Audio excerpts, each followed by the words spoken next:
wasiirka wasaaradda horumarinta caafimaadka Soomaaliland Cumar Cali Cabdilaahi iyo wafdi ballaaran uu hogaaminayo ayaa gaaray deegaanka Kalabaydh ee ka tirsan degmada Baki ee gobolka Awdal.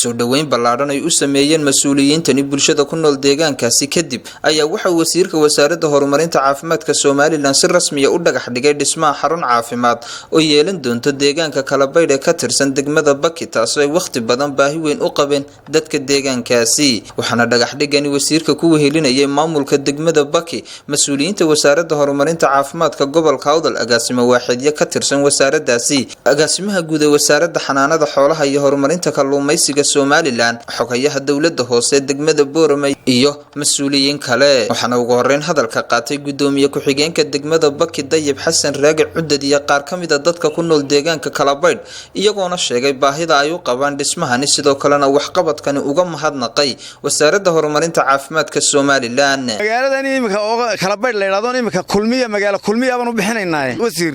haddaan ku sheego 7 tuulo ku xeeran magaaladan oo 7 tuuloba ka daaweeyeen kulka ahaan eegna magaalada waa meel santaro inta iska wada faa'iideysan karto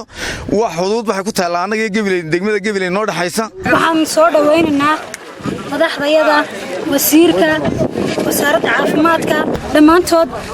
waan u mahad celinaynaa aad iyo aad ayaan u mahad celinaynaa sida sharafta leh codsigiigan codsanay ay sida dhaqsaha badan ay noogu soo jawaabeen ay noogu keenan hadiyada qaaliga aad iyo aad ayaan u mahad celinaynaa inta kadib waxa hadalka qaatay isla markaana ka warbixiyay cabirka dhismahani injineer Cabdijaliil Sheekh Cabdiraxmaan oo kamid ahaa mas'uuliyiinta shirkadda Som Kamil ee fulinaysa dhismaha xaruntani caafimaad cabirka dhulka aan dhisnay MCH-kani waxa weeyaan waa 15 iyo 19 bad cabirka guud ku fadhiyo oo ka kooban 4 qol insha Allah haduu ka shirkadaha waxaan ballan qaadi doonaa inaanu tayeyno adkayno inaanu wax ku darno meel waxba kala tagin insha Allah hadii Ilaahay madaxa xarumaha caafimaadka aasaasiga ee gobolka Awdal Farxaan Cabdisamed Cismaan iyo isuduwaha wasaaradda horumarinta caafimaadka gobolka Awdal Mustafa Muumin Muuse oo hadalka iska daba qaatay ayaa carabka ku dhuftay in xaruntan caafimaad ay dabooli doonto inta badan baahiyo caafimaad oo ka jiray deegaankaasi MCH-kaas health center-kaas kaasi oo baahiyo badan idin dabooli doona oo hooyadii halka laga qaadi lahaa ee MCH-da inta u jira ee qarfa inta la marayo la geyn lahaa in halka aad bay farxad noogu tahay baahiyaadkii inta badan aan sheegi jirnay gudbinaynay inay tahay wasiirkana waan uga mahad celinaynaa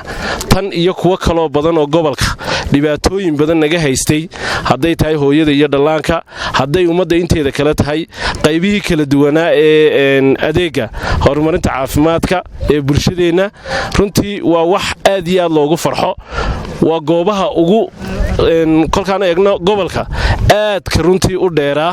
ee noogu shisheeyay ayay kamid tahay sidoo kale agaasimaha waaxda caafimaadka aasaasiga ee wasaaradda horumarinta caafimaadka Soomaaliland Mustafa Maxamed Axmed oo hadalka qaatay ayaa sheegay waxaan maanta halkan u joognaa dhagax dhiga xanaanada Kalabaydh ruuxantii waxa ku nool agaarkan ama aagan dad aad u ballaaran oo u baahan caafimaad inay helaan gabagabadii waxaa halkaasi ka hadlay wasiirka wasaaradda horumarinta caafimaadka Soomaaliland Cumar Cali Cabdilaahi isagoona sharaxay qorshaha ka wasaarad ahaan uga meel yaala fidinta adeegyada caafimaad wasaaradda caafimaadku waxa ogtiin walaalayaal inay mas'uul qarankan uga tahay in qof walba oo muwaadin ah ama buur ha joogo ama banaan ha joogo inuu helo adeeg caafimaad oo hufan oo uu helo ilmuhu oo ay hasho hooyadu oo qof walba uu helo sidaa darteed qaran ahaan waxaynu sameeynaa qorshe ballaaran oo arinta la xiriidha oo sanad walba iyo bil walba aynu qorsheyno in adeegga la fidiyo magaaladan Kalabaydhna waxay ka mid tahay goobaha qaran ahaan loo asteeyay ama loo gartay inay yihiin dhul ay bulsho ballaaran ku nooshahay oo beeraley ah oo xoolo dhaqato ah oo muwaadiniin xaq u leh inay helaan adeegga caafimaadka sidaa darteed baan markaa u garanay markaan qiimeyn sameynay waaxdii adeegga caafimaadka iyo waaxdii dhalaanka caafimaadka guud iyo dhalaankii hooyadu ay qiimeeyeen taasa markaa xisaab bay ku fadhidaa ah in dadka loo geeyo adeegga caafimaadka waxa kale oo aad iyo aad aan halkan rabaa inaan isku xasuusino xarumaha caafimaadku kaliya uma adeegayaan hooyada dhalaanka waxa wasaaradda caafimaadka ugu tala gashay inay noqoto xarun markeeda hore noqoto hooyo dhalaan laakiin u gudubta haddana in qof walba oo xanuunsanaya loogu adeego oo mustaqbalka dhakhaatiir la keeno oo aynu ballaadhino ay noqoto cusbitaal. Waa Cabsalaan Bashiir Faarax Cabsalaan Saaha, warbaahinta qaranka Somaliland, magaalada Boorama.